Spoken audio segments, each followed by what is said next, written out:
Hello everyone, welcome back. Radhe Radhe ji सबको। Sir chapter हमने start कर रखा है फाइनेंशियल स्टेटमेंट्स। उसकी 2-3 क्लासेस आपकी कंप्लीट हो चुकी है। इन शॉर्ट आपने बैलेंस शीट का फॉर्मेट पूरा अच्छे से समझ लिया है। याद आपको करना पड़ेगा, वो मेरी आपसे रिक्वेस्ट है, प्लीज उसको याद करना। आज का हमारा मेजर काम रहने वाला है स्टेटमेंट ऑफ पी&एल का।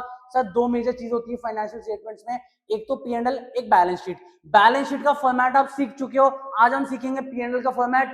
वो कराने से पहले, जैसा मैंने आपको कहा था, एक छोटा सा टॉपिक है ऑपरेटिंग साइकिल का, पहले उस पर बात कर लेते हैं, फिर इस फॉर्मेट पे आते हैं। आओ जी। सर ऑपरेटिंग साइकिल होता क्या है, पहले इस बात पे ध्यान देना। देखो, एक कंपनी पहले रॉ मटेरियल क्या होता है सर? वो जो गुड्स बनाने में लगता है, रॉ मटेरियल को प्रोसेस करती है सर, वो बनते हैं वर्क इन प्रोग्रेस। वो कंप्लीट होता है, वो बनता है फिनिश गुड्स। फिनिश गुड्स आप अपनी दुकान पे लेके आते हो सर, इसको हम कहते हैं स्टॉक इन ट्रेड। करेक्ट है। अभी अज्यूम करते हैं हमने उधार में माल बेचा है, तो स्टॉक इन ट्रेड जब उधार में बिकता है, इसको हम कहते हैं डेटर्स या bill receivable, in short trade receivables. और जब इनसे पैसा वापस से आ जाता है, चाहे कैश में आए चाहे बैंक में आए, इसको हम कहते हैं operating cycle. Sir operating cycle होती क्या है? गुड्स बनाने से लेके दुकान में लाने तक, वहां से माल बेचने से लेके डेटर बिया से पैसा मिलने तक, इन शॉर्ट गुड्स बनने से लेके पैसा आने तक, इसको हम क्या कहते हैं? Operating cycle. एक बिजनेस का ऑपरेटिंग साइकिल यूजुअली 12 महीने से कम का होता है। सर देखो, अभी एक चीज बताता हूं, टॉपिक थोड़ा सा कॉम्प्लिकेटेड है, एक बारी में इसको तमीज से समझ लोगे, समझ आ जाएगा। बार बार इस टॉपिक को समझना चाहोगे, एक बारी में नहीं फोकस करोगे, दिक्कत आएगी। तो प्लीज आराम से सुनना। ये मैंने क्या बोला, रिपीट कर रहा हूं सर। यूजुअली हर कंपनी का ऑपरेटिंग साइकिल 12 महीने से कम का होता है। 2-3 एग्जांपल लेके देखते हैं सर।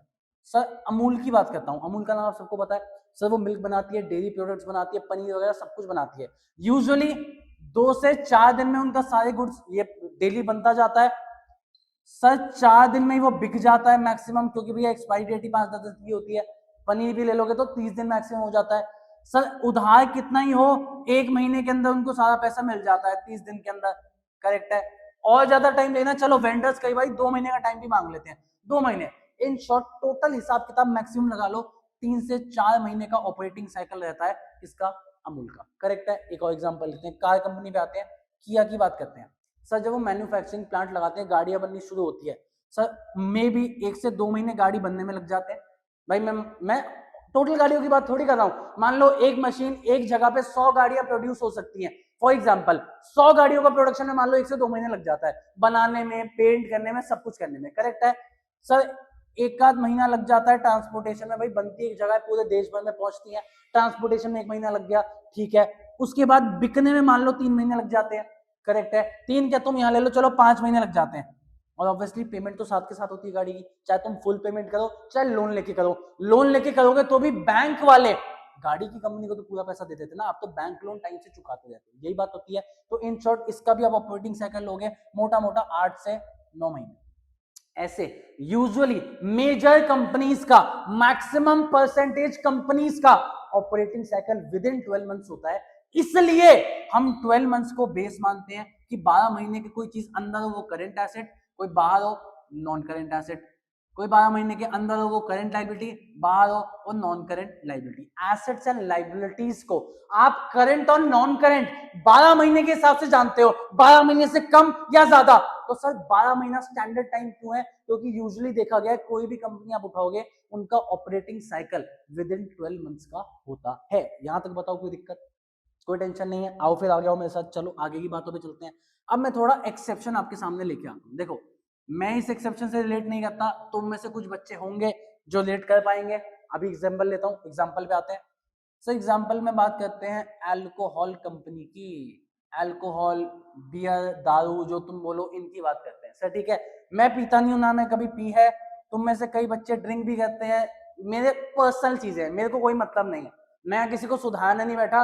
करेक्ट है, मैं खुद नहीं पीता तो ये चीज तो मुझे पता है, पीने से पीना अच्छा नहीं होता सेहत के लिए। तुम पियो करो भाई, पढ़ो, बस मेरा काम पढ़ाने का। आओ, अल्कोहल, बियर, दारू, इन सब की जो कंपनीज होती है, एक लाइन हर बच्चे ने सुनी होगी कहीं ना कहीं, कभी ना कभी, भले ही वो पीता हो चाहे ना पीता हो। दारू, बियर, अल्कोहल जितनी पुरानी होती है उतनी अच्छी होती है।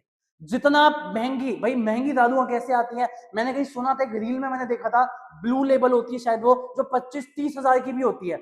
Maybe I am wrong, मुझे नहीं पता, आप ज्यादा नॉलेज रखते हो इन चीजों की। तो सर ब्लू लेबल 25-30 हजार की मिलती है। मैंने आगे पढ़ा कमेंट्स, क्यों भाई? तो एक ने सिंपली जवाब दे रखा था, सर ब्लू लेबल को बहुत टाइम तक रखा जाता है, वो बहुत पुरानी दारू होती है, एंटीक बोलते हैं उसको, हम पता नहीं क्या बोलते हैं सर। इन शॉर्ट बहुत पुरानी दारू जो बहुत टाइम से पड़ी हुई है सर, इसके रेट क्या होते हैं?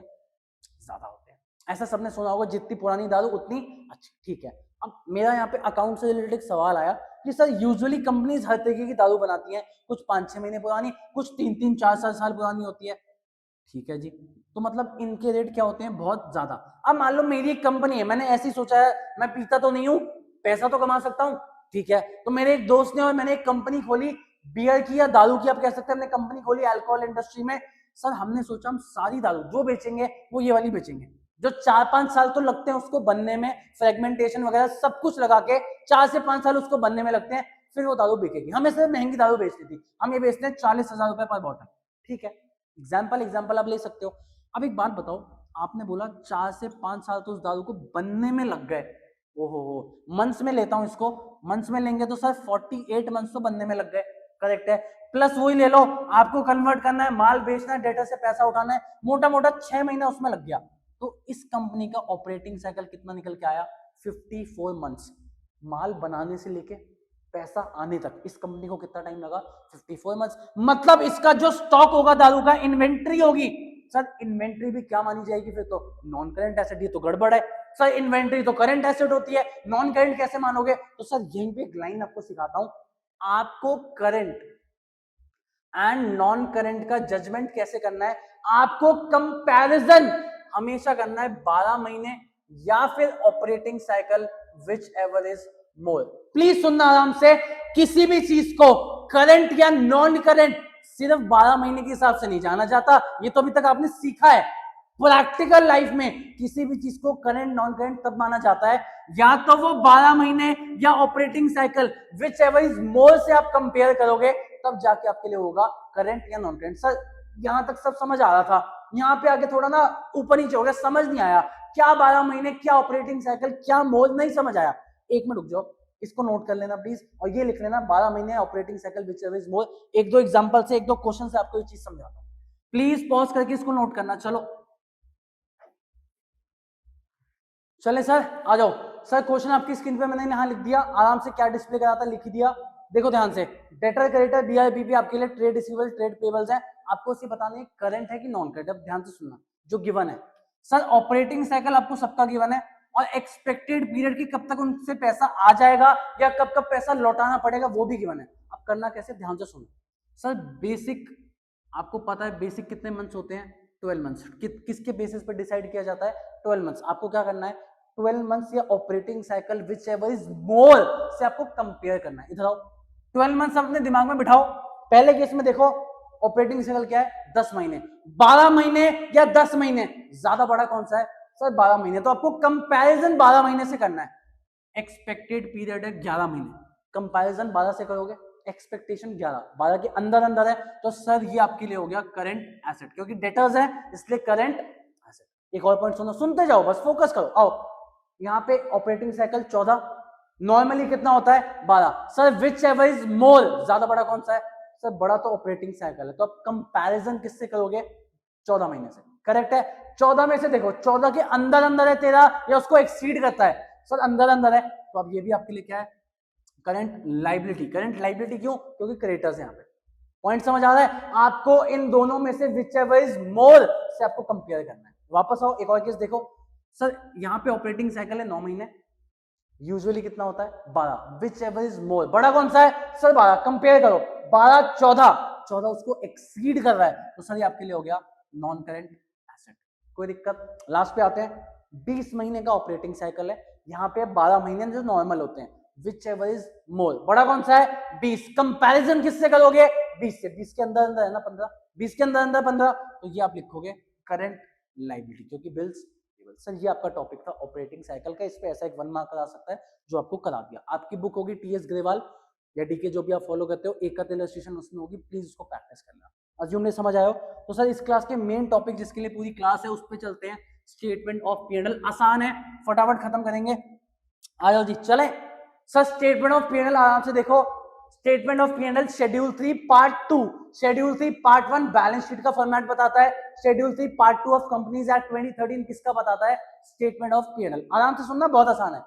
पहला नाम क्या है, रेवेन्यू फ्रॉम ऑपरेशन, दूसरा नाम क्या है, अदर इनकम। इन दोनों को जोड़ते हो तो आती है टोटल इनकम। अब सुनो, आरएफओ और अदर इनकम के ऊपर बात करते हैं। देखो दोनों में फर्क क्या होता है वो सीखना जरूरी है।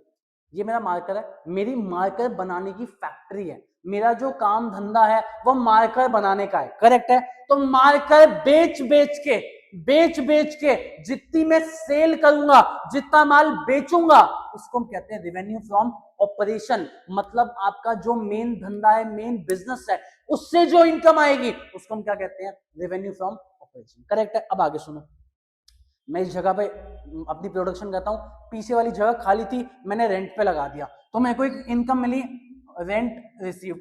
मेरे पास कुछ पैसा खाली था, मैंने शेयर्स में लगा दिया, मेरे को एक और इनकम मिली, डिविडेंड रिसीव्ड। मेरे पास रद्दी पड़ी थी न्यूज़पेपर्स, मैंने बेच दिए, 500 रुपए की मेरे पास मिसलेनियस इनकम भी और आ गई। तो सर एक बात बताओ, क्या मेरा धंधा है जगह रेंट पे लगाने का? क्या मेरा धंधा है शेयर्स में पैसा इन्वेस्ट करके कमाने का? नहीं। क्या मेरा धंधा है रद्दी बेचने का? नहीं, धंधा नहीं है, बिजनेस नहीं है। तो ये सारी इनकम्स आपके लिए क्या है, अदर इनकम, जो आपके मेन बिजनेस की इनकम है। मेन बिजनेस क्या था, मार्कर बना के बेचने का, ये मेरा मेन बिजनेस है। इसकी जो इनकम है वो रेवेन्यू फ्रॉम ऑपरेशन। इसके अलावा कोई भी एरी गैरी इनकम होगी वो आपके लिए क्या होगी, अदर इनकम। सब ओके। अब इसमें एक एक्सेप्शन पॉइंट सिखाता हूं। एक पॉइंट आपके पास आएगा, sale of scrap, sale of scrap, या फिर आता है sale of scrap of raw material. या तो सिर्फ लिखा आता है सेल ऑफ स्क्रैप, या पूरा आता है sale of scrap of raw material. अब सुनना ध्यान से, सर बच्चा बोलेगा सेल ऑफ स्क्रैप मतलब कबाड़े वाले को बेचा है, सर अदर इनकम होनी चाहिए। बच्चे ने दिमाग सही लगाया, लेकिन एक्सेप्शन है, सर ये आरएफओ का पार्ट होता है। अब ऐसा क्यों, सुनना आराम से। मैं मार्कर बनाता हूँ, तमीज से सुनना, आराम से समझ आएगा। मार्कर बनाता हूँ जी सर, आप मार्कर बनाते हो, सर मार्कर बनाने में लगता है प्लास्टिक, बिल्कुल लगता है प्लास्टिक। मान लो मैं 1000 kg का प्लास्टिक लेके आया, मैंने 1000 मार्कर बना लिए। भाई इतनी कोई भी मशीन एफिशिएंट नहीं होती कि वो इतना सा भी वेस्टेज ना करे। ये हो सकता है कोई मशीन ज्यादा वेस्टेज करती है, कोई कम वेस्टेज करती है, वेस्टेज नॉर्मल है। यार एक बात बताओ, ये मार्कर है, प्लास्टिक को गोलाई में काटोगे तो कहीं ना कहीं कुछ हिस्सा तो आपका अनइवन बच जाएगा, बचेगा, बिल्कुल बचेगा। मानते हैं मैंने 10 किलो का प्लास्टिक वेस्ट किया, मशीन ने बनाते बनाते कटिंग करते करते 10 kg का प्लास्टिक वेस्ट कर दिया। अब ये नए मार्केट में तो लग नहीं सकता, तो मैंने एक कबाड़ी वाले को बेच दिया जहां से मुझे 1000 रुपए मिले। भाई मान लो 100 रुपए केजी प्लास्टिक बिक रहा है, ऐसी नहीं बिकता, अज्यूम मेरे को 1000 रुपए की इनकम जनरेट हुई। अब ये इनकम अदर इनकम है कि आरएफओ है? तो पहली बात बच्चा सोचता है अदर इनकम है, सर ये आरएफओ है क्यों? सर एक बात बताओ, आपका धंधा है मार्कर बना के बेचने का, मार्कर बनाने के लिए प्लास्टिक चाहिए था, और वही प्लास्टिक आपने बेचा है, चाहे रद्दी में बेचा हो।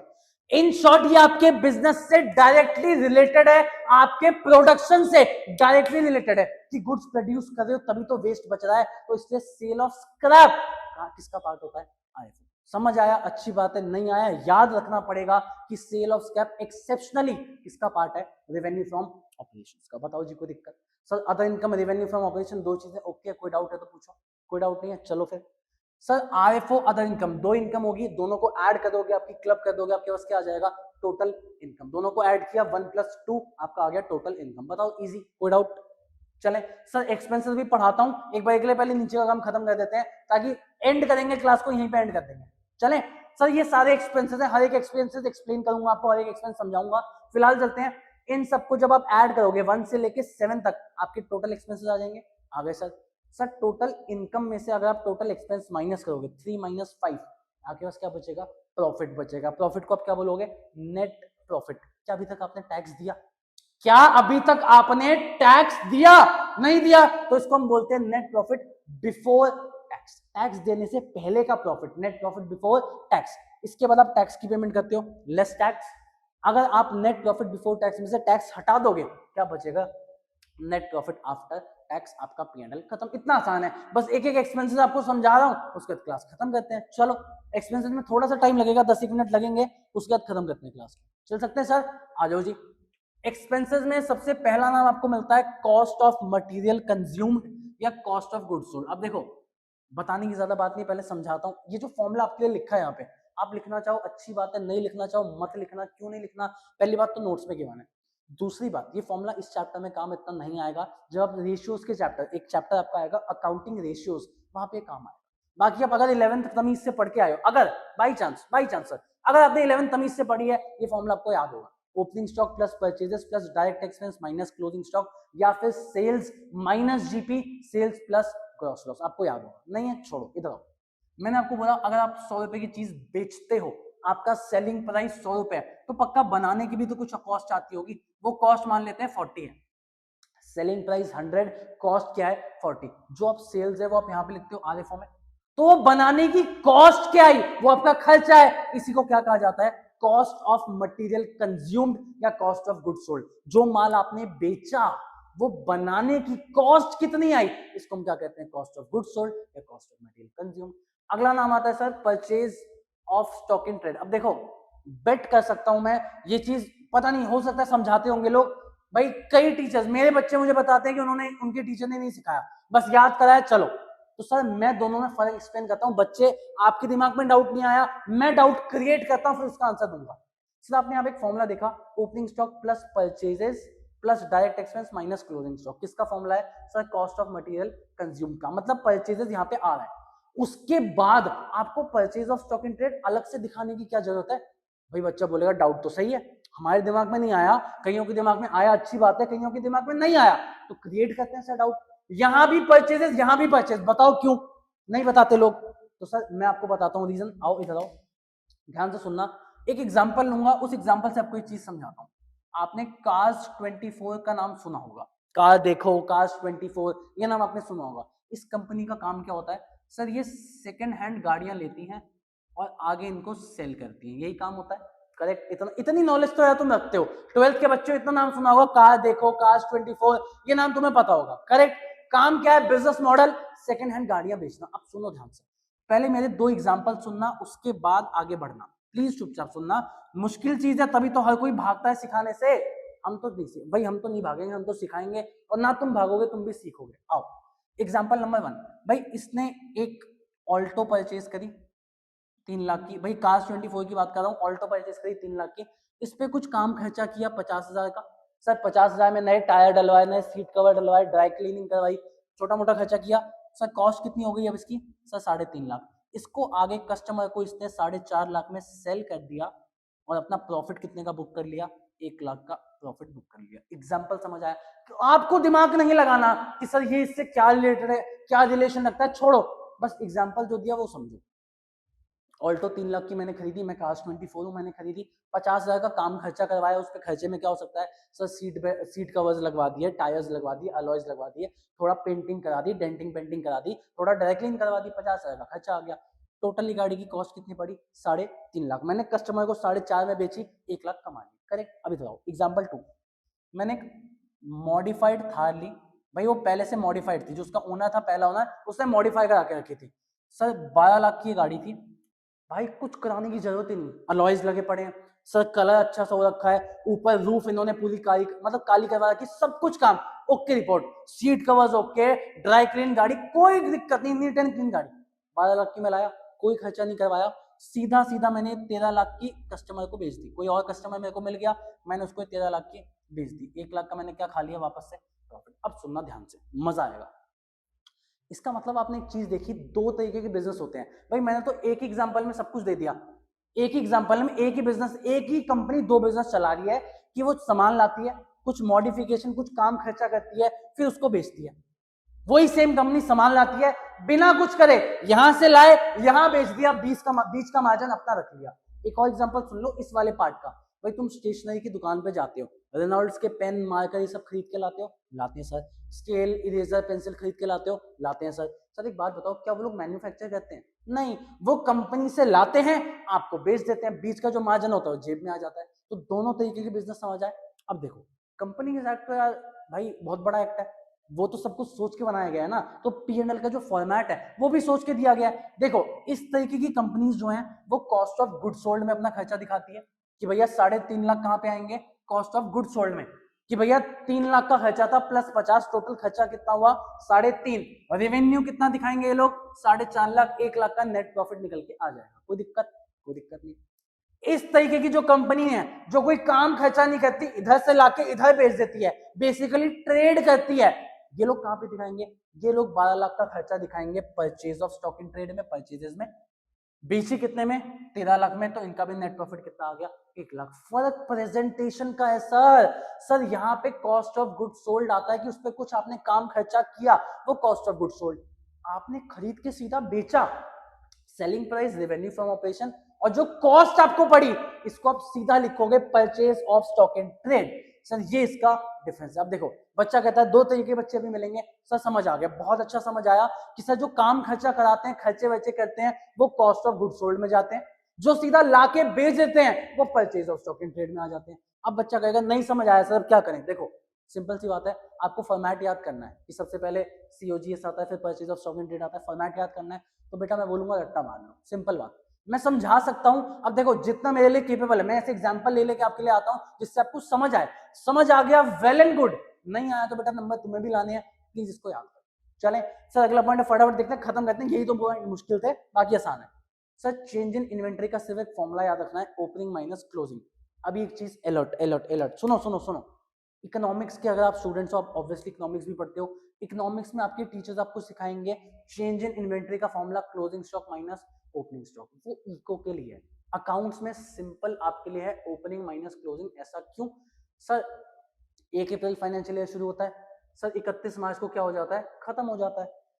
साल के स्टार्टिंग से लेके एंड में आते आते क्या चेंज आया, इसको ही चेंज इन इन्वेंटरी कहते हैं। तो ओपनिंग पहले है तो ओपनिंग माइनस क्लोजिंग। अब देखो कुछ भी लॉजिक दूं, याद आपको रखना पड़ेगा कि इको में क्लोजिंग माइनस ओपनिंग आप लगाते हो। सर मेरे यहाँ पे तो ओपनिंग माइनस क्लोजिंग लगता है, कोई दिक्कत? चलें सर एम्प्लॉय बेनिफिट एक्सपेंस क्या होता है? देखो हमारे एम्प्लॉय हैं, आप एम्प्लॉय को सैलरी देते हो, आप एम्प्लॉय को बोनस देते हो, आप एम्प्लॉय को कोई ना कोई इंश्योरेंस करा के देते हो, आप कोई ना कोई और परक्विजिट्स या फिर कुछ भी आप अलाउंस उसको देते हो, कोई भी काम खर्चा उसको देते हो। ये सारा खर्चा किसके अंडर दिखाया जाता है? Employ benefit expenses. भाई मेरे टोटल 1000 एम्प्लॉयज हैं, 1000 एम्प्लॉय को कितनी कितनी सैलरी मिली, कितना बोनस मिल रहा है, सब कुछ एक वर्किंग नोट में, नोट्स टू अकाउंट्स में दिखाया जाता है। उसका जो क्लब टोटल होता है वो टोटल आपको यहाँ दिखाया जाता है एम्प्लॉय बेनिफिट एक्सपेंसेस। खत्म, बताओ जी कोई डाउट? खत्म करते हैं, बस 2 पॉइंट और है बेटा, अभी क्लास खत्म कर रहा हूँ, 2 पॉइंट और है, समझा के जाऊंगा, इसके बाद क्लास खत्म करते हैं, आपका बैलेंस शीट पी खत्म। चलें सर आगे, पक्की बात है? आओ फिर आगे चलें। सर फाइनेंस कॉस्ट की बात करते हैं। देखो फाइनेंस कराने का मतलब क्या होता है, पहले मतलब पे जाओ। देखो ऐसी टर्म्स को अगर तोड़ना हो ना, इनके मतलब पे जाओ।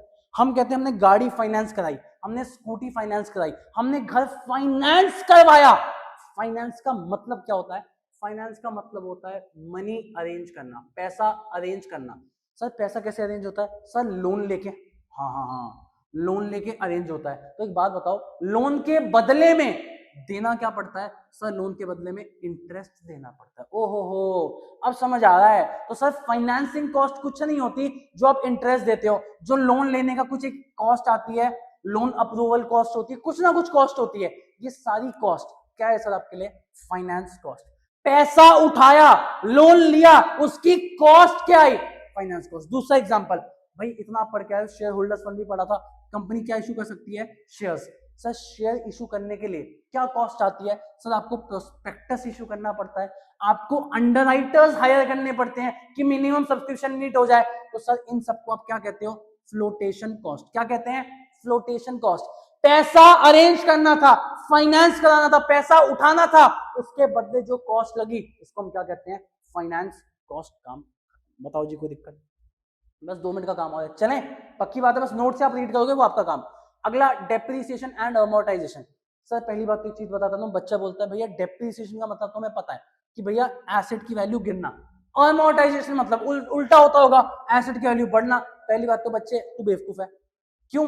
चल देखो मतलब नहीं पता, अमोर्टाइजेशन का मतलब नहीं पता ना, कोई बात नहीं बेवकूफ, अगर इसकी वैल्यू बढ़ती, एसेट की वैल्यू बढ़ती तो फायदा होता नुकसान होता? सर फायदा होता। फायदा होता तो भैया एक्सपेंस में क्यों दिखा रहे हो तुम? इसका मतलब है, इसका मतलब भी कोई ना कोई नुकसान है। तो एक चीज सीख लो, डेप्रीसिएशन हो या अमोर्टाइजेशन हो, दोनों का मतलब होता है वैल्यू घटना एसेट्स की। तो सर दोनों में फर्क क्या है? फर्क ये है, अगर टेंजिबल एसेट्स की वैल्यू घटती है उसको हम डेप्रीसिएशन कहते हैं, और अगर इनटेंजिबल एसेट्स की वैल्यू घटती है उसको हम अमोर्टाइजेशन कहते हैं। दोनों का मतलब same, decrease in the value of asset. तो फर्क क्या? Decrease in the value of tangible asset which can be seen and touched is called depreciation. Decrease in the value of intangible assets which cannot be seen and touched is called amortization. काम खत्म. बताओ जी कोई दिक्कत? चलें sir last point सुनो और जाओ. Other, जो कहीं नहीं आएगा वो अदर में आएगा. एग्जांपल सुनो सर, एक है ऑडिट फीस. लो भाई सुनते जाओ, दो चार एग्जांपल सुन जाओ बस. ऑडिट फीस देना सर, जो हम सीए को देख रहे हैं चेक कराने के लिए अकाउंट्स, एक ऑडिट फीस है सर. एक हो गया रेंट पे करना, ठीक है जी सर. एक हो गया मैंने न्यूज़पेपर का कोई खर्चा दिया. ये तीनों चारों एक्सपेंस मन में बिठाओ. कॉस्ट ऑफ मटेरियल कंज्यूम ये नहीं है, purchase of stock in trade ये नहीं है, इन्वेंट्री का पार्ट ये नहीं है, एम्प्लॉय के ये पैसे नहीं. भाई ऑडिट तो सीए करता है, सीए बाहर वाला इंसान है. रेंट हम किसी लैंडलॉर्ड को देते हैं, मकान मालिक को देते हैं. और क्या बोला था मैंने, न्यूज़पेपर, वो भी कोई बाहर वाला इंसान है, एम्प्लॉय तो नहीं है सर. एम्प्लॉय बेनिफिट एक्सपेंस नहीं है. मैंने कोई पैसा तो उठाया नहीं है कि ये फाइनेंस कॉस्ट हो ना, ये कोई डेब्री अमोर्टाइजेशन जो कहीं नहीं जाता. वो कहाँ पे आता है? Other expenses. सर आपका मेजर काम ये खत्म, बैलेंस शीट खत्म, पी&एल खत्म. रिक्वेस्ट ये प्लीज नोट से ही रीड करना, याद करना, तभी आगे के चैप्टर्स आपको समझ आएंगे. अभी वार्न कर रहा हूं, इस वीडियो पे हो अभी भी वार्निंग ले लो मेरी. अगली क्लासेस रेशियोज वगैरह की मत देखना, पहले याद करना. रेशियोज में कुछ नहीं समझ आएगा, मेरे को गाली दोगे कि भैया आपको पढ़ाना नहीं आता. सिंपल बता रहा हूं, ये प्लीज याद करना. बैलेंस शीट पी&एल आपको यहाँ चिपके हुए होने चाहिए, तभी आप अगले चैप्टर्स कर सकते हो. Thank you so much. Radhe Radhe. मिलते हैं आपसे नेक्स्ट क्लास में.